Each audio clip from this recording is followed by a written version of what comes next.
আপনার পোস্টারে দেখেছেন, মাইকিংয়ে শুনেছেন। আমার পরপর আলোচনা করবেন ডক্টর আবুল কালাম আজাদ বাসার, তার পরপর কথা বলবেন মুহাদ্দিস আবু নসর আশরাফি, তারপরে কথা বলবেন মুফতি আবির হামজা।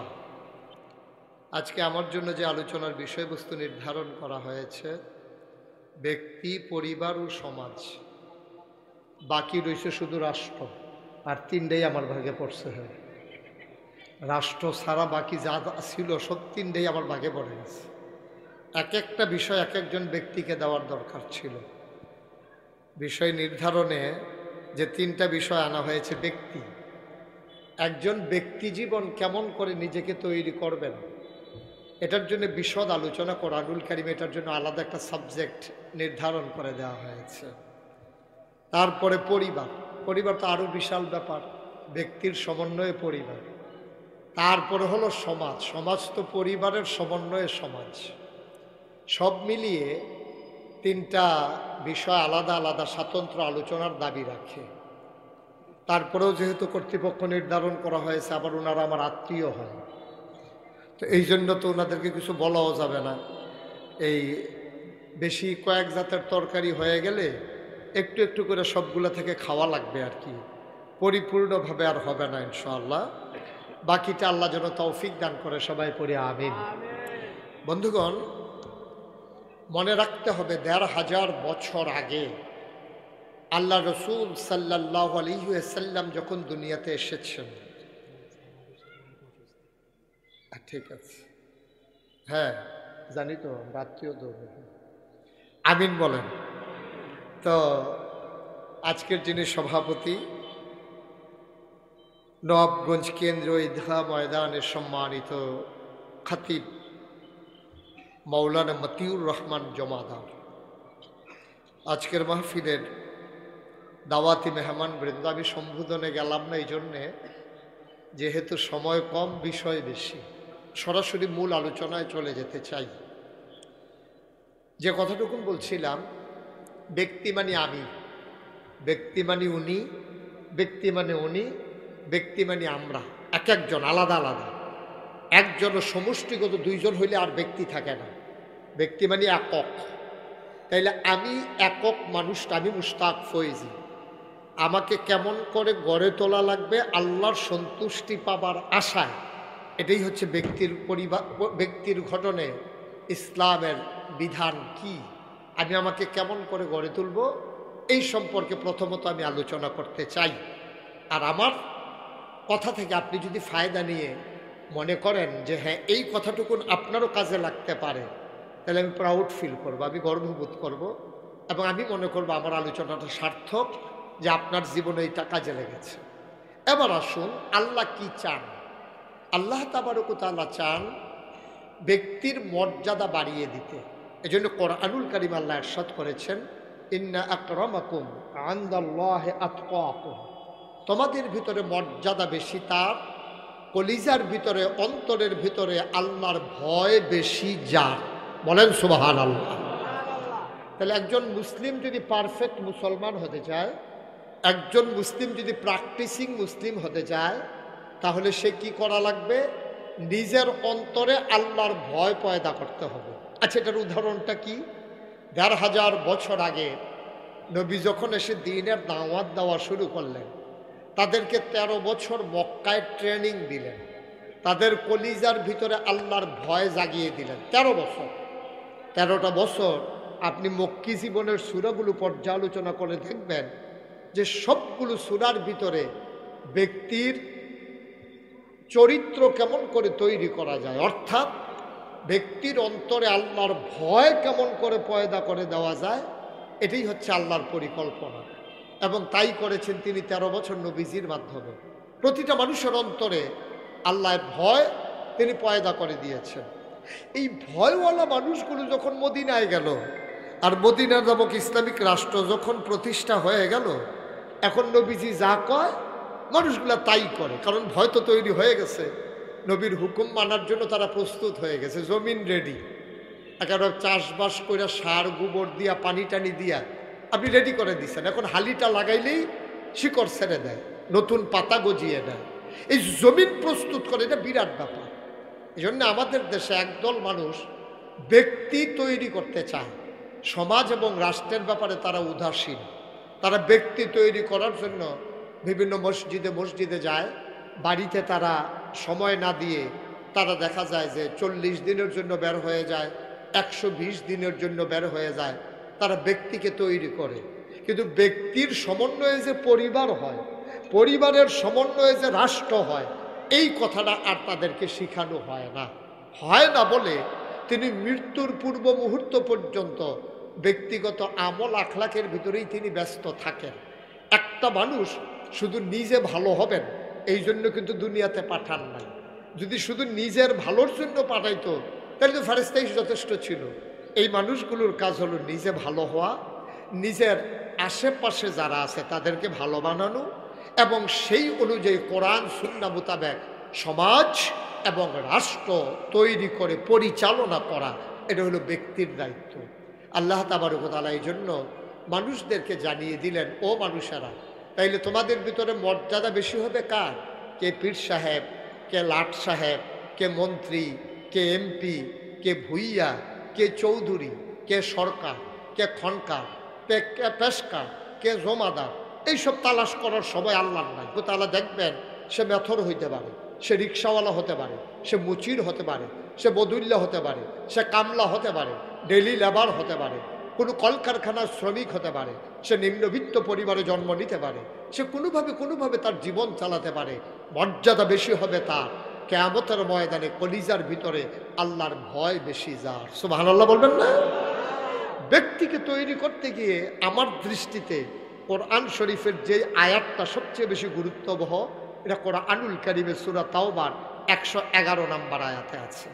আমি শুনছিলাম মাইকে বারবার বলা হচ্ছে যারা নোট করতে চান তারা কাগজ কলম নিয়ে বসতে পারেন। গ্রাম দেশে এখনও সেই ট্রেডিশন তৈরি হয় নাই যে কাগজ কলম লইয়া ওয়াজ শুনবো, এবারে বেশিতে বেশি হইলে সান্তরটা লইয়াই। হেই সংস্কৃতি এখনো গড়ে ওঠে না। এটা তো TCTS না, এটার ভিতরে মানুষ মন দিয়ে শুনবে, নোট করবে না। তারপরে মনোযোগ দিয়ে শুনেন, খরগোশের মতো কান খাড়া করে মাছের মতো নিষ্পলক নয়নে কথা শুনবেন। আর বুঝাইয়া কওনের ভিতরে বাংলাদেশে যত বক্তা আছে তার লগে আমি আলাপ করছি, আমার রোল নাম্বার 1। বুঝাইয়া কওনের ভিতরে আমি ফার্স্ট হয়েছি, কারণ আমি তো লোকাল পল্লী চিকিৎসক। মাইকটা কমাও, আরো কমাও। আমি হইলাম পল্লী চিকিৎসক, তো এই জন্য পল্লীর মানুষের কি কি কমাইতে বলছিলাম। মাইকটা কি? হ্যাঁ, সবাই কোনা আমিন। মাইকম্যান নাই এখানে? কি করতেছে ও? সবাই পড়ে না আমিন। কমানো হয় নাই এখনো? আলাদা নয়েজটা বন্ধ করো। এটা কি এতক্ষণ লাগে কমাইতে? বাড়ানোর বেলা যেন ঘুরানটা দিয়ে বেড়ে গিয়া আস্তে। সবাই কন আমিন, জোরে কন আমিন। তো যেই কথাটুকুন বলছিলাম, তা আল্লাহ তাবারক ওয়া তাআলা কি করলেন? একটা আয়াত, এটা কোরআন শরীফের 114। খুব খেয়াল, মনোযোগের সাথে শুনতে হবে। কোরআন শরীফের সূরা আছে 114। এর ভিতরে অন্যতম একটা সূরা, এটা একটা অনন্য বৈশিষ্ট্য সূরা। সূরাটার নাম হচ্ছে সূরা তাওবা। এই সূরা তাওবাটা অনন্য বৈশিষ্ট্যের, কারণ এই সূরাটার শুরুতে বিসমিল্লাহ নাই। এই সূরাটার ভিতরে আপনার অনেকগুলো বিষয় সন্নিবেশিত করা হয়েছে। বিশেষ করে কাফের বেদিনদের ব্যাপারে তাদের মর্মদন্ত সে শাস্তি হবে কিয়ামতের ময়দানে, এই ব্যাপারে আলোচনা করার কারণে আল্লাহ তাবারক ওয়া তাআলা এটা প্রথমে বিসমিল্লাহ রাখেন নাই, যে বিসমিল্লাহ কইয়া শাস্তি দিতে চায় না আর কি, বিসমিল্লাহ কইয়া মাইর শুরু করতে চায় না, ফাইকারি ফিটা শুরু হয়ে যাক, বিসমিল্লাহর দরকার নাই। এটার জন্য এই সূরাটার প্রথমে বিসমিল্লাহ নাই। কিন্তু আপনি যখন এই সূরার মাঝ থেকে তেলাওয়াত করবেন তখন বিসমিল্লাহ করতে পারবেন, এবং পড়তে হবে, শুধু পারবেন না, পড়তে হবে।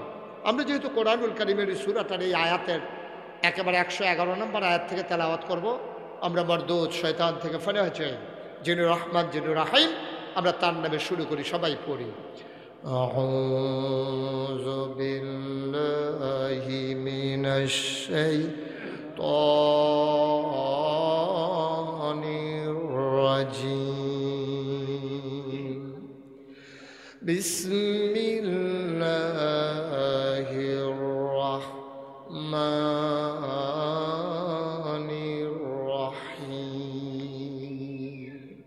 মারদুদ, শয়তান থেকে ফানা হচ্ছে।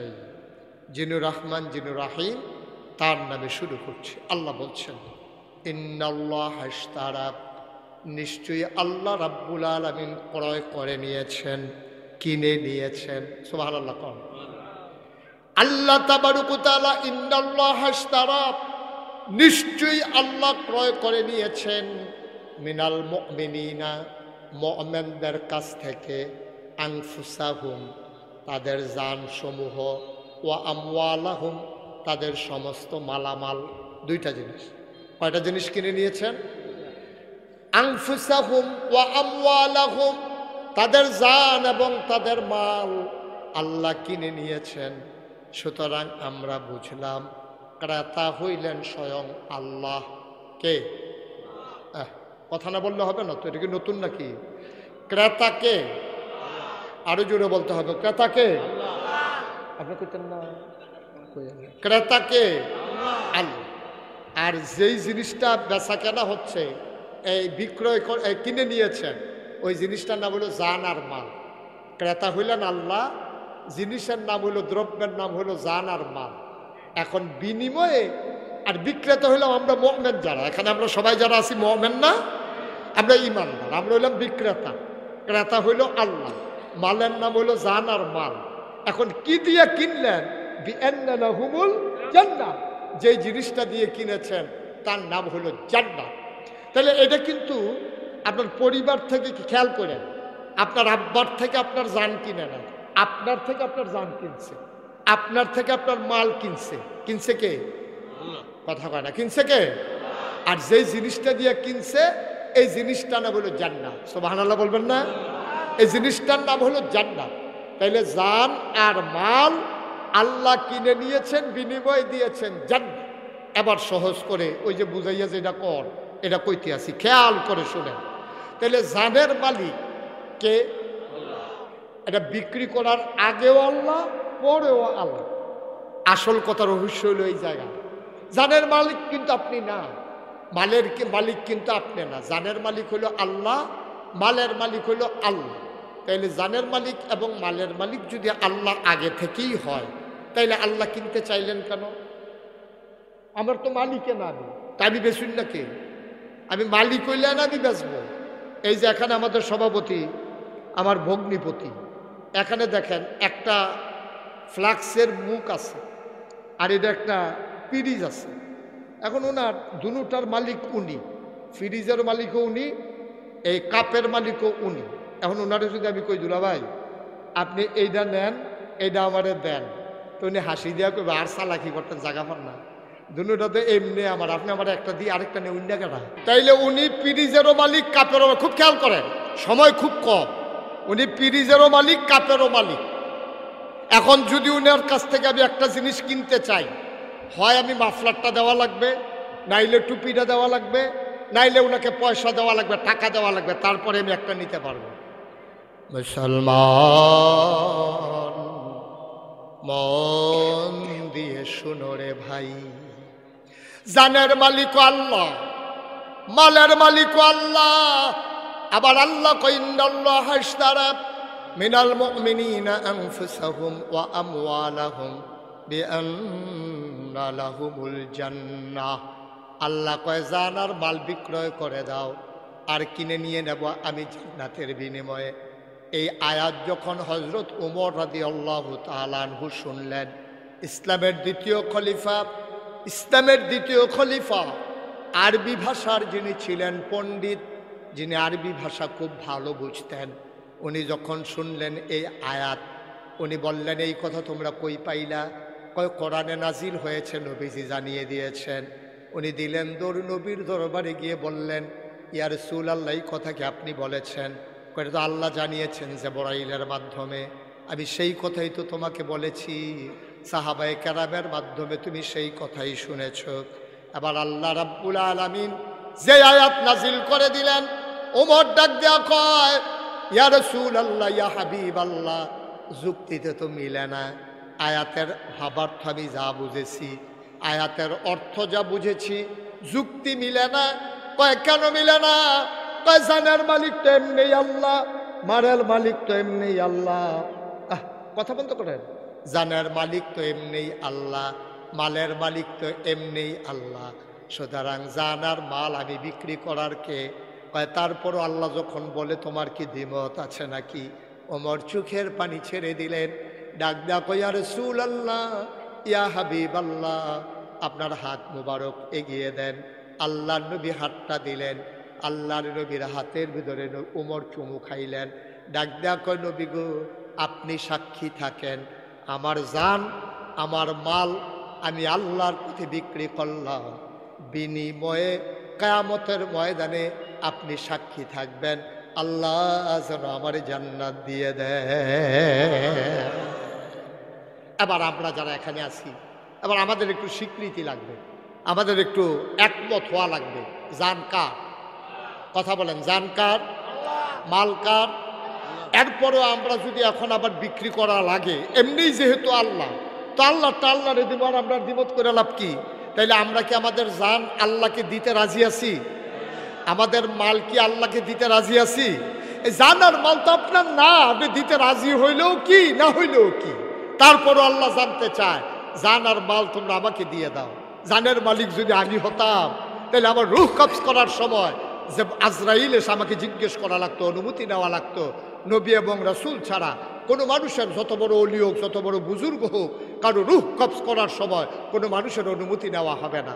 আপনি যদি এই মালের মালিক হইতে, আপনার জমিনের ধান পেকে গেছে, বৃষ্টি শুরু হয়েছে দুপুরবেলা, আপনার ময়মনসিংহে কামলাইন আপনি সহায় রাখছেন, পরের দিন ধান কাটবেন, এমন বৃষ্টি হয়েছে ধান ক্ষেত পানির নিচে চলে গেছে, এই ধানের মালিক যদি আপনি হইতেন, তাহলে আপনার জমিনের উপরে বৃষ্টি দেওয়ার আগে মিকাইল আলাইহিস সালাম আপনার কাছে অনুমতি নেওয়া লাগতো, ঠিক কিনা কন?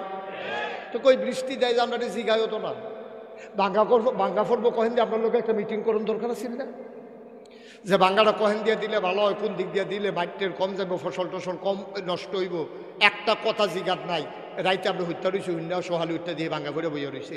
এই যে কারবারটা গেল, তইলে বুঝা গেল জানের মালিক আমি না, মালের মালিক আমি না, এই জন্য আবার জিজ্ঞেস করারও দরকার নাই, ঠিক কিনা কন?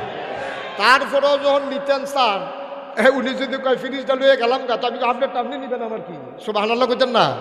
তা আল্লাহ যদি কয় জানটা দিয়ে লাও, আমি প্রথমেই তো রাজি, মাল দিয়ে লাও, রাজি।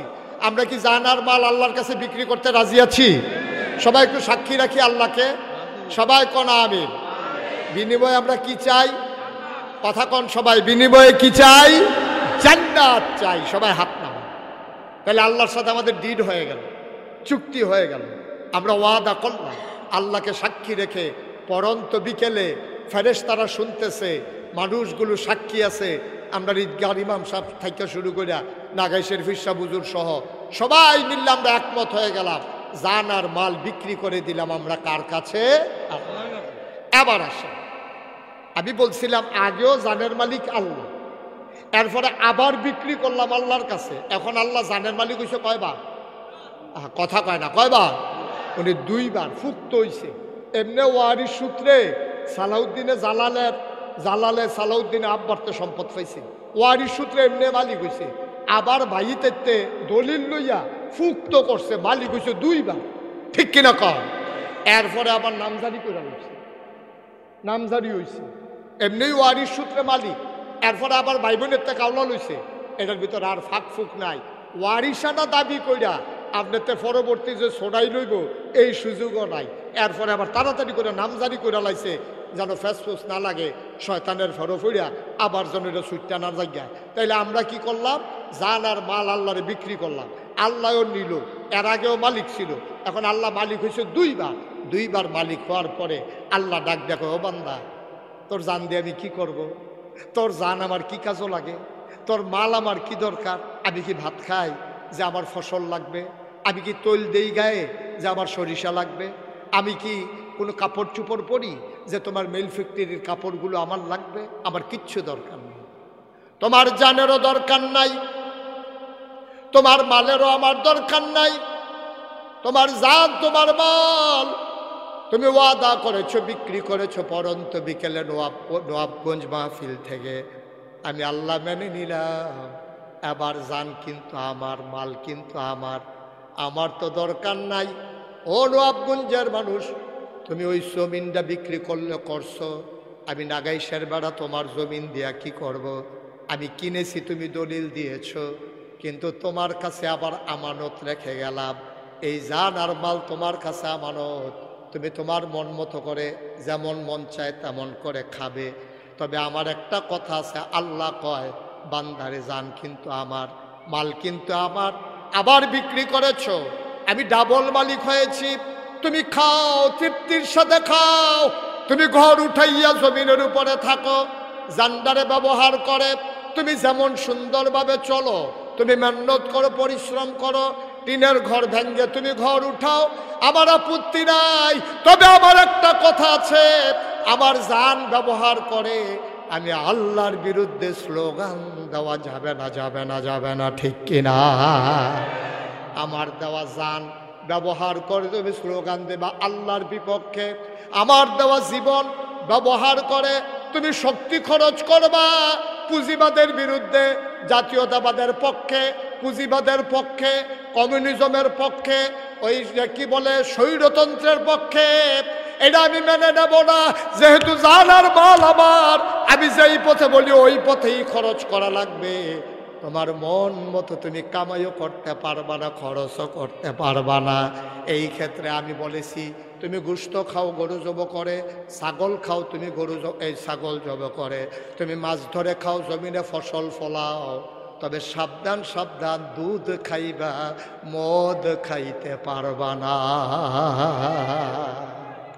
এটা কার হুকুম? আমার কথা হয় না, কার হুকুম?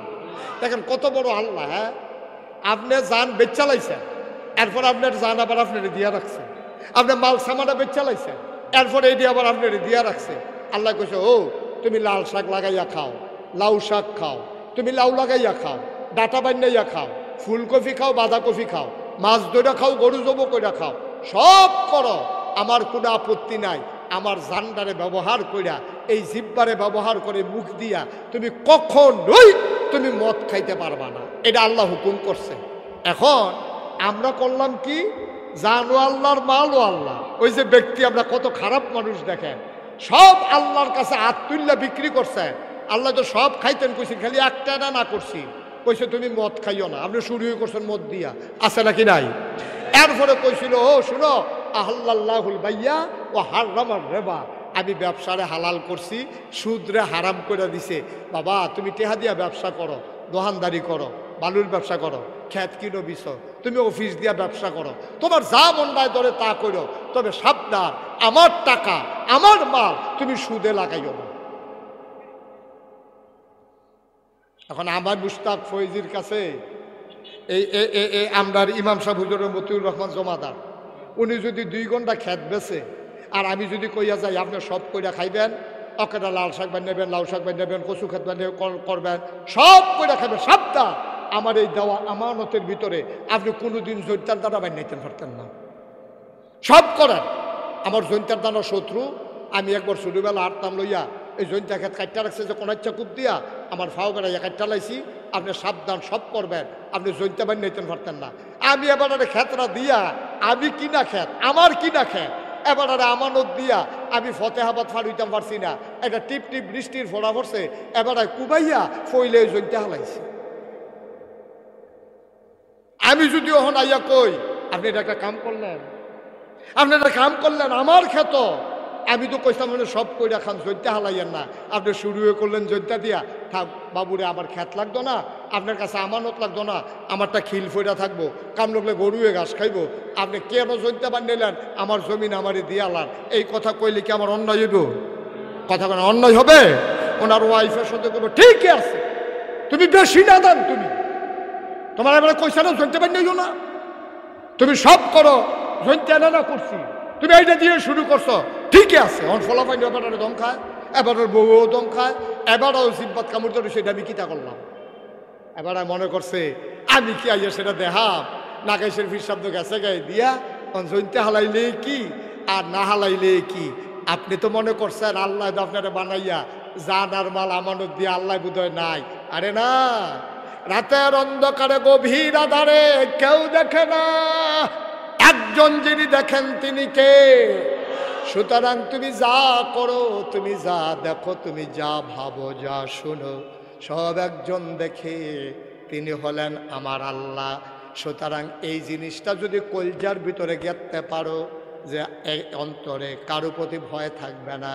কারণ আমি এখন এসেছি নাগাইশের পীর সাহেব, আমি যখন মাগরিবের ওয়াক্তে চলে যাব, তুমি কুটনায় বসে বসে কি করো আমি জানবো না, আমি দেখবো না।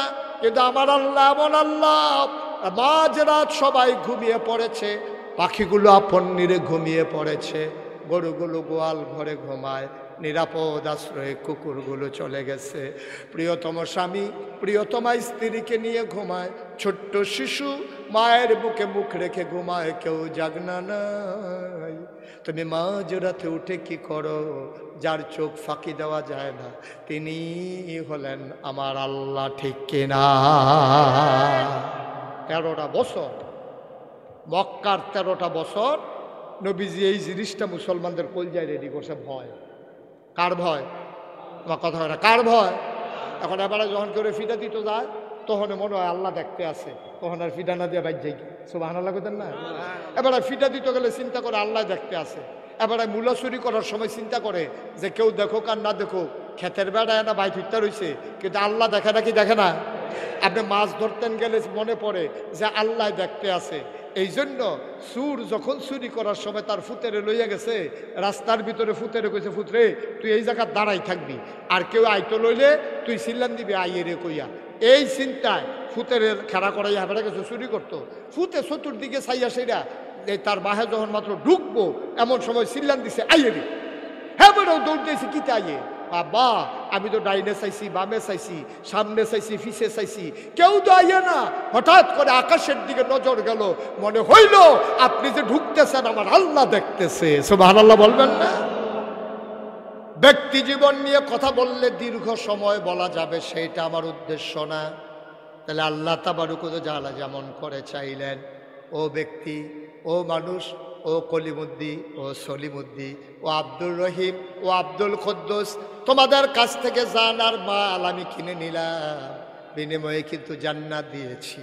সুতরাং এই জান যেই কাজে ব্যবহার করতে বলি করবা, ওলু লা ইলাহা ইল্লাল্লাহ, তোমরা পড়ো লা ইলাহা ইল্লাল্লাহ। এবার বলে দিলেন ঈমান এনেছো? আমরা বলি জি আল্লাহ ঈমান এনেছি। আল্লাহ ডাক দেখো, এবার একটা কাজ করো, ইয়া আইয়ুহাল্লাযীনা আমানু, হে ঈমানদারেরা, তোমাদের জন্য কতগুলো কাজ দিয়ে দিলাম। আমরা বললাম কি কাজ? পাকিমুস সালাহ ইউকিমুনাস সালাহ, কাদ আফলাহাল মুমিনুন আল্লাযীনা হুম ফি সালাতিহিম খাশিউন। বিভিন্ন জায়গায় বাড়াই ঘুরাইয়া ঘুরাইয়া নানানভাবে আল্লাহ বললেন, ঈমান আনার পরে 1 নাম্বার কাজ হলো তুমি নামাজ আদায় করবা। আল্লাহ বুঝলাম, আমি নামাজ কায়েম করলাম, আদায় করলাম, এরপরে আমারে কি করা লাগবে? কয় অতু জাকা, তোমরা জাকাত দেবা। কয় বুঝলাম জাকাত দেবা, এরপরে কি করা লাগবে? কয় আইয়ুহাল্লাযীনা আমানু কুতিবা আলাইকুমুস সিয়াম কামা কুতিবা আলাল্লাযীনা মিন ক্বাবলিকুম লাআল্লাকুম তাত্তাকুন। তোমাদের উপরে বছরে 1টা মাস রোজা ফরজ করে দিলাম, এই রোজা রাখবা। কয় বুঝলাম, আর কি করব? ওয়ালিল্লাহি আলান নাসি হিজ্জুল বাইতি মান ইসতাতা ইলাইহি সাবিলা। যদি আল্লাহ সামর্থ্য দেয়, তোমার সামর্থ্য যদি আল্লাহ দেয়, তোমার শরীরও বালা, টাকা পয়সাও কামাই রোজগার ভালো আছে, পরিবার পরিজন, তুমি হজে চলে গেলে ভিক্ষা করা লাগবে না, রাস্তায় রাস্তায় হাঁটা লাগবে না, তুমি আর না ফিরলেও তাদের একটা বন্দোবস্ত করে দিয়েছ। ওয়ালিল্লাহি আলান নাসি হিজ্জুল বাইতি মান ইসতাতা ইলাইহি সাবিলা। তোমরা যখন আল্লাহর ভয় অন্তরে পয়দা করেছো, আর যখন পড়ে নিয়েছো লা ইলাহা ইল্লাল্লাহ, তখন তোমাদের উপরে এই কাজগুলো আমি ফরজ করে দিলাম। তখন আমরা সব মেনে নিলাম, আমরা নামাজ কায়েম করব, আমরা রোজা দেব, আমরা হজ করব, আমরা যাকাত দেব। কিন্তু শয়তান এতে খুশি না। শয়তান চিন্তা করলো ফরজ থেকে সরাইয়া কেমনে বান্দারে নফলের ভিতরে লাগানো যায়, ঠিক কিনা? আমরা তারা দেখবেন ওজিফা কালাম আদায় করতে আছে, সে আল্লাহর বন্দিগি করতে আছে, কোরআন তেলাওয়াত করে, ওজিফা কালাম আদায় করে, সে সুন্দরভাবে চলে, রোজাও রাহে, হজও করছে, জাকাতও দেয়। কিন্তু বাংলাদেশ এটা কাজ লাগলে 17 বছর না, কাজ লাগলে 25 বছর আরেক তারা ক্ষমতা দখল দিয়া হোক, এতে এবার আর কিছু আসে যায় না, এবার আর আবাদত বন্দিগি লই এবারাই আছে। এরকম মানুষ আছে নাকি নাই? এইরকম মানুষটি ফাইয়া আমরা তারা টাং উঠছে, তারা চিন্তা করছে এইরকম আবাদত বন্দিগিতে লাগাই দেওয়ান গেলে ভালা। এর লাইগা যারা ওই এই নফল নামাজ পড়ে, নফল রোজা রাহে, আসর ফরতে গেলে একবারে আশা ফইরা বাইতেইয়ে, এবারে দাড়ি রাখছে, টুপি মাথার দেয়, তসবি ফরে বইয়া বইয়া, এরপরে মুকসুদুল মুমিনিন ফরে, এই উড়ানো বইয়া বইয়া রোদের ভিতরে, এবারে দিন দুনিয়ার খবর নাই, কেডায় মেম্বার হইলো, কেডা চেয়ারম্যান হইলো, কেডায় রাস্তার গম বাইরে দিল, কেডা ব্রিজের ভিতরে রডের বদলে বাঁশ দিল, এই টেনশন এবার আর নাই। এবার আর হালে নালে এবারে আছে, আবাদত বন্দি করতে আছে। এর লাগে নোয়াখালী হুজুরে কইছিল সারা জীবনের নফলডি মিলাইলেও একটা ফরজ বানানো যাবে সহজ আছে। আর যদি সারা জীবনের নফল নামাজ আখ্যানো করেন, সারাটা রাত আপনি তাহাজ্জুদ পড়তে পড়তে পড়তে পড়তে ওখান ছায়া স্টলও বইয়া বইয়া জুড়াইতে আছেন, ছায়া স্টলও বইয়া আপনি দুপুরে পড়ে ছায়ার কাপ মাফ লইয়া দোকানদারে কয় কি তো ঘুমাইছেন না? কই ঘুমাচ্ছে, ঘুমাচ্ছে আমার। কই কিতা করো? কয় তাহাজ্জুদ। কয় তাহাজ্জুদ তো পড়েন? কয় আমি একলা, তোমরা ভাবি বেড়াইয়া না। ভাবি বেড়াইয়া তাহাজ্জুদ পড়ে, এবারে তাহাজ্জুদ পড়ে আটটা কইতেছে আব্বা আপনার সারা জীবনের নফল এক ফাল্লির যদি দেন আর ফজরের একটা সাজদা যদি এক পাল্লায় দেন, সারা জীবনের নফলটা উপরে উঠে যাবে। ওই ফজরের একটা সাজদা আল্লাহর কাছে অনেক বেশি দামি হয়ে যাবে। ঠিক কিনা বলে? নোয়াখালীর হুজুরে যখন এই ওয়াজ করছে, তো একবার খেলিয়া কইতেছে হুজুর তৈলে কি আমরা আবাদত সবজি ফাও গেল, এই কোনো কামও লাগলো না আমরা আবাদত। এই যে নফল পড়লাম, এত নফল পড়লাম, আওয়াবিন পড়লাম, এস্টাক পড়লাম, চাষ পড়লাম, দোহা পড়লাম, ওজিফা কালাম আদায় করলাম, এটি কি ফাও গেল? তৈলে হুজুর কুদ্দুর কইয়া দেন, যায় করছি করছি আর কত্রি মিলাইলে, কত্রি নফল মিলাইলে একটা ফরজ বানান যায়, এটা কুদ্দুর আমারে কইয়া দেন। এই কথা কইছে পরে হুজুর তো টেনশনে ফুটে গেছে, যত বছর ওয়াজ করি এই প্রশ্ন তো কেউ করছে না, কয়টা নফল মিলাইলে একটা ফরজ বানান যায়। নোয়াখালী হুজুর তো তার বুদ্ধি বেশি, তারা ডাবের পানি খায়, তারা শরীরে আয়োডিন বেশি। এই হুজুরে চিন্তা করে দেখলো যে জীবনে তো কেউ প্রশ্ন করে আটকাইছে না, আজ যে বোধহয় আর ছুটন যাইত না। হুজুরে দুম ধরে কতক্ষণ বইয়া থেকে কয় কি তানা জিগেছিলেন? কয় জিগেছিলাম কয়টা নফল মিলাইলে একটা ফরজ হয়। হুজুরে দুম ধরে থেকে কয় যতটা সুবারি গাছ লাগাইলে একটা নারকেল গাছ বানান যায়, যতটা সুপারি গাছ মিলাইলে একটা নারিকেল গাছ বানানো যায়। মুসলমান 1 কোটি সুপারি গাছ মিলাইলে একটা নারিকেল গাছ যেমন বানানো যাবে না, সারা জীবনের নফল মিলাইলে একটা ফরজ বানাইতে পারবা না। ঠিক কিনা? আমি এই কথা বলি না যে নফলের কোনো দাম নাই, অবশ্যই নফলের দাম আছে, যখন ফরজের সাথে নফল লাগে। ঠিক কিনা খাও? ফরজের লগে যখন নফল একসাথে হয় তখন নফলের দাম আছে। ফরজ ছাইরা দিয়া নফলের দাম নাই। তোমার পরনে লুঙ্গি আছে, গায়ে পাঞ্জাবি আছে, মাথায় টুপি আছে, এরপরে ফাগড়ি দিলে ফাগড়িটা সুন্দর লাগে। তোমার পরনও লুঙ্গি নাই, যদি ফাগড়ি মাথার দিয়ে আরো মানুষের হাসির খোরাক হবে। ঠিক কিনা? তাহলে লুঙ্গি পরা হইল ফরজ, আর ফাগড়ি মাথার দাউন হইল সুন্নত। তুমি যদি ফরজটা হালাই দিয়া ফাগড়িটা মাথার দিয়ে হারো, কইবা রে শীতরা গাড়া পড়ছে, তারও মাথাটা গেছে।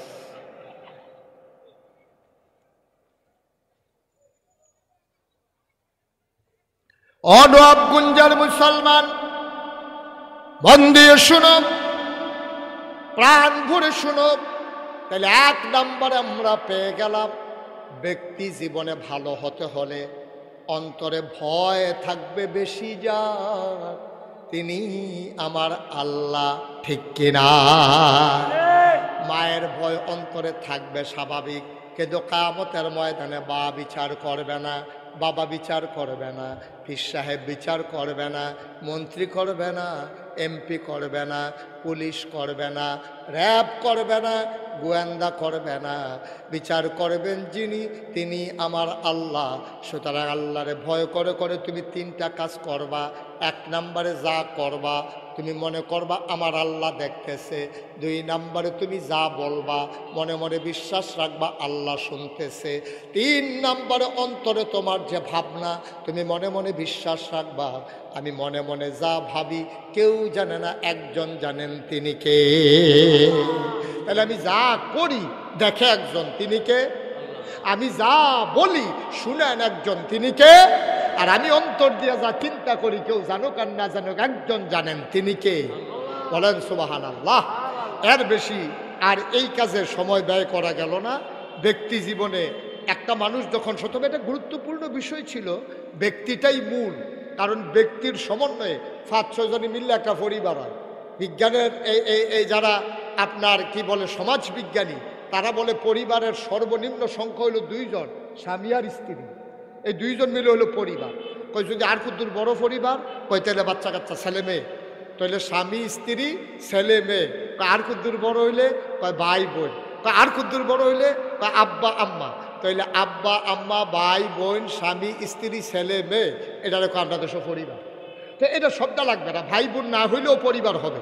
শুধু স্বামী স্ত্রী, নতুন বিবাহিত স্বামী স্ত্রী হইলেও পরিবার। তাহলে এই পরিবারটা ইসলামের দৃষ্টিতে কেমনে সাজাবেন? কোরআন কি কয়? আসুন আবার কোরআনে ঢুকি। আল্লাহ কয় হুন্না লিবাসুল লাকুম ওয়া আনতুম লিবাসুন লাহুন্না। শুনো শুনো শুনো, তোমরা যারা ব্যক্তি জীবন তৈরি করে নিলা, তোমরা ব্যক্তি জীবনে যারা সুন্দর হয়ে গেলা, এখন মানুষকে তোমরা ঠকাও না, মানুষের সম্পদ লুণ্ঠন করো না, তোমরা এখন মানুষের উপর অত্যাচার করো না, অবিচার করো না, তোমরা হয়ে গেছো ভালো মানুষ। আল্লাহ তাবারক ওয়া তাআলা তোমাদের প্রতি খুশি। রাদিয়াল্লাহু আনহুম ওয়া রাদু আনহু। তোমাদের ব্যাপারে আল্লাহ খুশি, আল্লাহর ব্যাপারে তোমরা খুশি। ঠিক আছে, ওকে ফাইন, ঠ্যাক শেষ হয়ে গেল। তুমি সুন্দর মানুষ হয়েছো, আবার আসো পরিবারে। তুমি আরেকটা ঘরের মেয়েকে তোমার ঘরে নিয়ে এসেছো স্ত্রী হিসাবে। আল্লাহ কয় আল্লাহ যেটা কে চিনো? কয় আল্লাহ আমার স্ত্রী। কয় তার সাথে তোমার সম্পর্ক কেমন? কয় বধূর সম্পর্ক। কয় আমি আল্লাহ কি কই শুনো, হুন্না লিবাসুল লাকুম। এই মহিলাগুলা, ও পুরুষ, তোমার গায়ের পোশাকের মতো। বিয়ে করে আনছো, চাকরানি আনো নাই, কাজের মেয়ে আনো নাই, বধূর কামলা আনো নাই, ওই মানে হগিন নেবিনি আনো নাই। তুমি যারেই বিয়ে করে আনছো, বিয়ে করে আনার পরে তোমার কাছে এই মহিলাটা আমানত, আর আল্লাহ আমানতটা রেখে দিলেন এই উদাহরণের মাধ্যমে। কয় হুন্না লিবাসুল লাকুম, এই মহিলাগুলা তোমাদের গায়ের পোশাকের মতো। এরপরে কয় আমরা হুজুর, আমরা আল্লাহ এই মহিলাদের কি? কয় আনতুম লিবাসুন লাহুন্না, মহিলারা যেমন তোমার গায়ের পোশাকের মতো, তোমরা যারা পুরুষ আছো তোমরাও মহিলার গায়ের পোশাকের মতো। বলেন সুবহানাল্লাহ। অর্থাৎ আপনি আপনার স্ত্রীর গায়ের পোশাক, আপনার স্ত্রী আপনার গায়ের পোশাক। এটা মানে কি? আপনি স্ত্রীর গাও দিয়ে রাখবেন বাজারও যাইতে, আবার এ ভিডিও ঘুমের তুইটা আপনার গাও দিয়ে হাঁটবো নাকি? না, এটা মানে কি? এটা উদাহরণটা দিয়েছে কোরআনে, মুফাসসিরিনে কেরাম এটার ব্যাখ্যা দিয়েছেন। এই পোশাক মানুষের 3টা কাজ করে। গায়ের যে পোশাক, আপনি লুঙ্গি বলেন, চাদর বলেন, পাঞ্জাবি বলেন, পায়জামা বলেন, আপনার গায়ের পোশাক আপনার 3টা উপকার করে। 1 নম্বরে আপনার লজ্জাস্থান ঢেকে রাখে। আপনি লুঙ্গি পরছেন বইলেই আপনি গরু না, আপনি ছাগল না, আপনি কুকুর না। কুকুর গরু ছাগলগুলো উলঙ্গ হয়ে হাঁটতেছে, কোনো সমস্যা নাই, কিন্তু আপনি এভাবে হাঁটতে পারেন না। আপনি আশরাফুল মাখলুকাত মানুষ। এই জন্য আল্লাহ তাবারক ওয়া তাআলা আপনার জন্য পোশাক ফরজ করে দিয়েছেন। নারীর জন্য নারীর পোশাক ফরজ করে দিয়েছেন, পুরুষের জন্য পুরুষের ফরজ পোশাক নির্ধারণ করে দিয়েছেন। নাভির থেকে শুরু করে, নাভি সহ, নাভির থেকে না, নাভির পরে না, নাভি সহ এবং হাঁটুর নিচ পর্যন্ত, হাঁটু সহ, নাভি সহ হাঁটু সহ প্রতিটি পুরুষের জন্য ঢেকে রাখা নফল না ফরজ? কথা বলেন, নফল না ফরজ? আপনি চাদর গাও দিলে দিবেন, না দিলেন। আপনি যদি মনে করেন শীত লাগে না, তো উদামই আটেন, আপনি ডাক দেয় কেনা, উদামই আটেন, কিন্তু একটুক পর্যন্ত আপনি ঢেকে রাখা আপনার উপরে ফরজ। এই জায়গাটা আর কমান যেত না, কিন্তু আপনার তারা ট্রাক্টর দিয়ে খেত হইয়া গেছে। এবারে কালকা কষ কাটবো, এবারে মার্শাল্লাহ খেতার কান্দা দিয়ে তো সুন্দর করে যেমনি গোস্তেংডি দিছে। আপনার এগুলো বোধ হয় দেয় না, না নমুনা কয় আর কি, দেয় না বোধ হয়, দেয় না কি দেয় না? কখনো খেত নামছে না। এবারে হাজির সাহেব হজ করে আইছে গত বছর, এবারে গত বছর হজ করে আইছে। কখনো বাইক নামান টেমানাইলে বিড়া টিরা লাগাইয়া বেড়া গিয়া বইয়া থাকে। এবাডার মতো বেড়ায় কালকা ট্রাক্টর দিয়া খেত চইয়া গেছে, ডিপ মেশিনের পানি ছাইড়া দিছে, খেতের কান্দাটা দিয়া কোদালটা লইয়া গোসলেংডিটা দিয়ে হাতের মধ্যে থুত্তা দিয়া কোদালটা লইয়া যেমনে শুরু করে ফলা ফাইনে মাইয়া ফানে শর্মে বেড়ার ফিসে দিয়া চাইতো পারে না।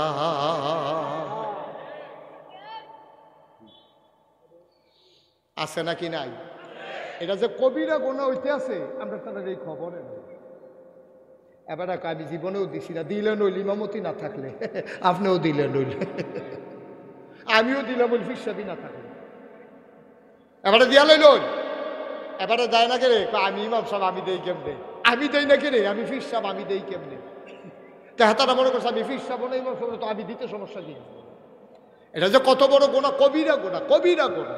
আমরা তারা এই কাম করে নাকি করে না? মুসলিম বিদ্যা এবার এলাকার ভিতরে ফার্স্ট হয়েছে। আমি যে গেলাম আরে তোরা এগুলো কি প্রতিযোগিতা হয়, তোরা এগুলো এই গুসলেং দিয়ে আবার ফার্স্ট হয়েছে, এটা বার করলি কেমনে? হুজুর এবারটা সেই গুসলেং দিয়ে দেয়, কেউ এইরকম পারে না। এবারে গুসলিং দিয়ে দিলে লুঙ্গি আসে না নাই বুঝে যায় না, এমন গুসলিং দিয়ে এবারে শিখছি। আব্বা কুদ্দুর চিন্তা করি কি সারা জীবন মাহফিল হইন না, শুনছেন তো? মাহফিল শুনতে শুনতে কালাদারি সাদা হয়েছে, টান টান চামড়া ফোড়া হয়েছে, দাঁত আসিল মুখে ভর্তি, আর দিবারে সাবাইয়া খাইয়া লাইছে। হেই দাঁত অহন ফইরা টইরা গালের ভিতরে খুঁড়ো লইছে, অহন আপনার দাঁত টাত ফইরা গাল যেমনি ভিতরে গেছে, ফোয়া খানেক তেল গালও ধরে। হ্যাঁ নো তেল রেখে সারা ষোলো দিতেন পারে, পরিবর্তন তো নাই। ওয়াজ দইতে আছে, এই ওয়াজ দইতেছে যে কয় বছর? 9 বছর ধরে, 9 বছর ধরে এই মাহফিলটা হইতে আছে। কিন্তু আমাদের ব্যক্তি জীবন সুন্দর হইল না কেন? আমাদের পরিবারগুলো সুন্দর হইল না কেন? তুমি মসজিদও যাও আর বউয়ের ছেড়ে দিয়ে বইয়া রইছ, তুমি মসজিদের পারো না হেভিডি শপিং করে দেখো, তে কলাপুরার সিফাত মোবাইল টিপে তাই কো, তাই ওখানে কলেজে তাইছে না রাইতের বাজে 8টা। ঠিক কিনা কও? তোমার এটা কি পরিবার রয়েছে? এটা পরিবার রয়েছে তোমার। তুমি হজ করে আইছ, মসজিদ কমিটির তুমি সভাপতি, তোমার মাইয়ার ভিতরে দাউদ কেন্দ্রের ফলাফাইন আছে নাচনের লেগা, হ্যান দিয়া গান লাগাই দিছ, এটি কি মাইক? এই মাইকে তো আবার কোন লাগে বাড়া কমা, আর এই গানের ভিতরে যে দেখছে না নে এমন বাজা বাজে, ধাক্কার লোকে কলম রুহু জেগে রুহু কলম জায়গা। ঠিক কিনা কও? তুমি মসজিদ কমিটির সভাপতি, তোমার মাইয়ার বিয়ার মধ্যে এমনি গান বাজতে আছে, ইমাম সাহেব চালাক মানুষ, ইমাম সাহেব কয় সভাপতি সাহেব গানটা বাজে কখনো, গানটা বাজে কখনো, কইয়া এইটান মাইয়ার বাইয়ে শখ করছে বিদেশ থাকে যে, আমরা আগে হুজুর অনেক কষ্টে মষ্টে চলছি, আমরা ভাই কোনো আনন্দ ফুর্তি হয়েছে না, এর লেগে এইটান শখ করছে বিদেশ থেকে টেহা বাড়াইছে, বইনের বিয়ার মধ্যে গায়ে হলুদরা কুদ্দুর আয়োজন করে করবো। আজকে আসার সময় কইলে তা আজকে আসার সময় যেই কারবার দেখে যাবি জীবনে এই কইলে যাব রে, আজ আসার সময় দেখি আমরা বাউনপাড়ার দহিন দিয়া গেট কইরা রাখছে। আমি আর খেয়াল করছি না, আমার পিএস যে হেবারে দেখে লাইছে শূন্যতে খতনা, মেইন রোডের উপরে গেট। লজ্জা সরম বলতে আমরা কিছু আছে, হ্যাঁ তার ইয়া কাটবো, এটা কিতা কাটবো, এটা তো বাইকে কইতামও পারি না মাহফিল। এটার ভিতরে দাওয়াত খাইব, মেইন রোডের উপরে গেট করে রাখছে। আমরা পরিবারগুলো ধ্বংস করে দিয়েছি। ওই যে কইসলাম হুন্না লাবাসুল্লাকুম ওয়া আনতুম লাবাসুন লাহুন্না, কি বুঝাইছেন আল্লাহ? মুফাসসিরিনে কেরাম কয় 3টা জিনিস। গায়ের পোশাক তোমার লজ্জা ঢেকে রাখে, তোমার লুঙ্গিটা তোমার লজ্জা ঢেকে রাখে। তুমি এনে উদম করে নাও কসকারটা লইয়া, তুমি এনে উদম করছো, আল্লাহ তো ফরজ করে দিছে যে এই জায়গাটা দেখলে শরম, তোমার নাভি থেকে হাঁটু পর্যন্ত দেখলে শরম, এই জন্য আল্লাহ ঢেকে রেখেছেন ফরজ করে দিয়ে। এবার কয়েক নাম্বারে গায়ের পোশাক তোমারে ফরজ করে দেয়। এখন আমরা তারা কয় হুজুর মহিলাদেরটাতে কইলেন না, মহিলারটা আবার কইতে আসি, মুখমণ্ডল সব আলেমের মতে না। কিছু কিছু আলেম কয় মহিলা বেশিতে বেশি হলে মুখটা দেখাইতে পারবো, হাতের ফাতাটা দেখাইতে পারবো, পাওয়ের ফাতাটা দেখাইতে পারবো, আর নইলে সবগুলা জায়গা ঢাইকা রাখা মহিলার জন্য ফরজ। কি কথা না কি নফল না ফরজ? সবগুলা জায়গা ঢাইকা রাখা কি? কিছু কিছু আলেম কয় চলতে গেলে ওকে মুখটা বেড়াইয়া ঘুরা লাইলে চলতে কষ্ট হইব, আত্রা বেড়াইয়া ঘুরা লাইলে সমস্যা হইব রান্না বান্না করতে, এরপরে ফাওটা বেড়াইয়া ঘুরা লাইলে আটতে মারতে সমস্যা হইব, এর লেগা মুখটা খোলা রাখুন যাইব। তারপরেও কইছে চোখটি যেদূর খোলা রাখলে সাড়ে দূরে ফরহেজগারি। জায়েজার ফরহেজগারি কিন্তু এক জিনিস না, জায়েজ এক জিনিস, ফরহেজগারি এক জিনিস। জায়েজ আর পরহেজগারি এক জিনিস না। তাইলে ফরহেজগারি হইল একেবারে চোখটি সহ যদি সামনে দিয়ে দিয়ে ঘুরে দিতেন পারেন, তাইলে করে ফরজ দাম্মা আদায় হইল। ওখানে আমরার মহিলারা কি কইলে তা আমার আর যেমন এক বিষয় দিছে, খালি কথার কথা রে, মার হাবা কয় না।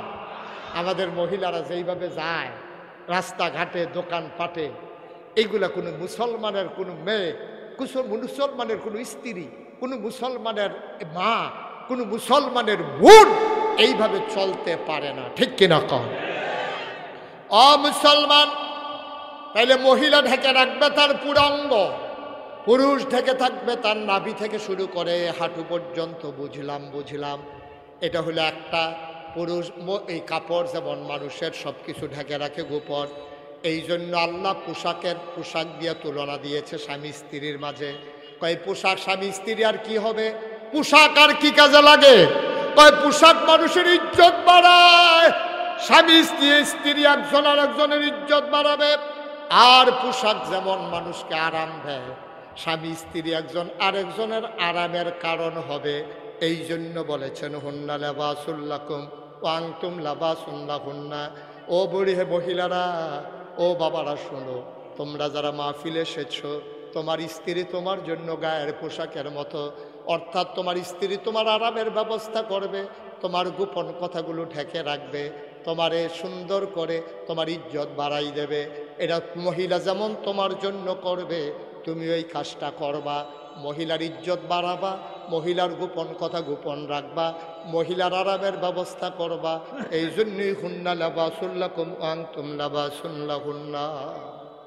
আবার বন্ধুগণ, বুঝলাম সংক্ষিপ্ত পরিসরে ইসলাম পরিবারে কি কয় এইটা বুঝলাম। পরিবার মানে শুধু স্বামী স্ত্রী না, লম্বা সময় নাই।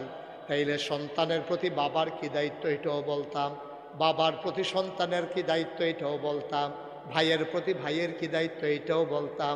যেহেতু তারা পরিবারের সদস্য, সময়ের কারণে বলা গেল না। আবার চলে যাই, ইসলাম সমাজে আমাদেরকে কি দায়িত্ব দেয় জানার দরকার আছে নাকি না? সমাজ কারে কয়? একটা বাড়ির ভিতরে 5টা পরিবার, 5-6টা বাড়ি লইয়া, এই 5-6টা পরিবার লইয়া একটা বাড়ি, কয়েকটা বাড়ি লইয়া একটা সমাজ। এই সমাজের ভিতরে দায়িত্ব কি? তা'মুরুনা বিল মা'রুফ ওয়া তানহাউনা আনিল মুনকার। তোমার দায়িত্ব হলো তুমি হকের আদেশ করবা, অন্যায় থেকে বিরত রাখবা। এটা হলো সমাজে তোমার দায়িত্ব। আমাদের সমাজে সব মানুষ খারাপ না, আমি খেয়াল করে দেখছি। এত যে খারাপ মানুষ, তারপরে সব কোনো খারাপ না। পুরা গ্রামের ভিতরে বদনাম করি না, খারাপ করি না, 2-4 জন পাইবেন, সব খারাপ না, মোটামুটি সবাই ভালো মানুষ। তো খারাপটার খারাপিটা এত দেখা যায় কেড়ে? আমরা এত ভালো মানুষ থাকার পরে 2-4টা খারাপ হইলে এত খারাপ দেখা যায় কেন? কারণ হইল খারাপকে আমরা খারাপ বলতে রাজি না, ঠিক কিনা কম? যাতে অন্যায় করে মামলার ডরেও, তার লাডির জুড়েও, তার বংশের ভিতরে লাডি বেশি, তার বাহে ফুতাইতে নিমিলেই 8 জন, এমনি যেই কারণেও তে অন্যায় করলো, আমরা অন্যায় কই না, তেল রে তেল কই না, পানি রে পানি কই না, রাইতে রাইত কই না, দিনের দিন কই না। এর লাগে অন্যায়টা বেশি দেখা যায়। যদি ডাক দিলে হুনতো আর ডাক দেওয়ান যেত, তাইলে বাংলাদেশে আজকে এই কারবার হয় না। যেদিন থেকে সভ্য পৃথিবী শুরু হয়েছে, যেদিন থেকে রাষ্ট্রীয় অবকাঠামো শুরু হয়েছে, যখন রাষ্ট্র ছিল না, মানুষগুলো বন জঙ্গলের পশুর মতো, সিংহ যেমন যারে পায় তার এই দৈরা খায়। তে কোনো সন্ধ্যার সময় বিচারকেও ডাক দেয় না যে ওই তুই হরিণ দৈরা খাইলি গেলে তোর বিচার হইব, এই কথা কইনা। জঙ্গলও নাই, মানুষও ছিল এক সময় যেমন, যার শক্তি আছে তো ক্ষমতা প্রয়োগ করত, কেউ তারে ডাক দিয়ে জিজ্ঞেস করার কিছু ছিল না। আল্লাহ যেন হেফাজত করে, সবাই পড়ে না আমিন। তাহলে আমরা কি পাইলাম? ব্যক্তি জীবনে অন্তরে ভয় থাকবে কার? পারিবারিক জীবনে আমরা একজন স্বামী স্ত্রী আরেকজনের পরিপূরক হব। 3 নম্বরে সমাজ বিনির্মাণে আমরা ভূমিকা রাখব। যে লক্ষ্য উদ্দেশ্য নিয়ে আজকে নবাবগঞ্জ যারা সমাজ কল্যাণ, এই যুব সমাজের যারা কর্মী সমর্থক, যারা এই যুব সমাজ, ওরা যেমন করে সমাজ বিনির্মাণে তাফসীরুল কোরআন মাহফিল এবং অন্যান্য কার্যক্রমের মাধ্যমে সমাজকে বদলে দিতে চায়, আসুন সমাজ বিনির্মাণে আমরা এক একজন অগ্রসেনানী হই, আমরাও অগ্রভূমিকা রাখি, আমরাও সমাজকে এগিয়ে নিয়ে যাই, সেই দূর দিগন্তে সভ্যতায় আমরা বিকাশ ঘটাই। আল্লাহ তাবারক ওয়া তাআলা আমাদের সবাইকে কবুল করুক। সবাই পড়েন আমিন, জোরে পড়েন আমিন। আমরা স্যার আমরা কত বুদ্ধি হয়েছে, ছুটি দেওয়ানোর আগে তারা ছুটি দিয়ে বাজ্যে গিয়ে আছে, আমরা এখন বইয়া বতাম, আর তারা সব ওই আল্লাহর ওলিরা নামাজ পড়তে যাইতে আছে। কারবার আমি কইছি যে মাহফিল শেষ, আমরা এখন নামাজ পড়তাম না সবাই। আমাদের সম্মানিত সভাপতি আমার ভগ্নিপতি মৌলানা মতিউর রহমান জিপাদা, উনি অসুস্থ হয়ে আজকে আইসিইউতে আছে, মারাত্মক সমস্যা, হ্যাঁ খুবই অসুস্থ, মৃত্যু আর জীবনের সন্ধিক্ষণে তিনি দাঁড়িয়ে আছেন। আজকের মাহফিলের সভাপতি, কত করুণ অবস্থার মুখোমুখি আমরা হওয়া লাগে। যেই লোক আমারে দাওয়াত দিয়ে গেছে, গিয়া দেখে এই লোক 3 দিন আগে মারা গেছে। যিনি আজকে সভাপতির চেয়ার দখল দেওয়ার কথা, তিনি আজকে আইসিইউতে শুয়ে আছেন। এটাই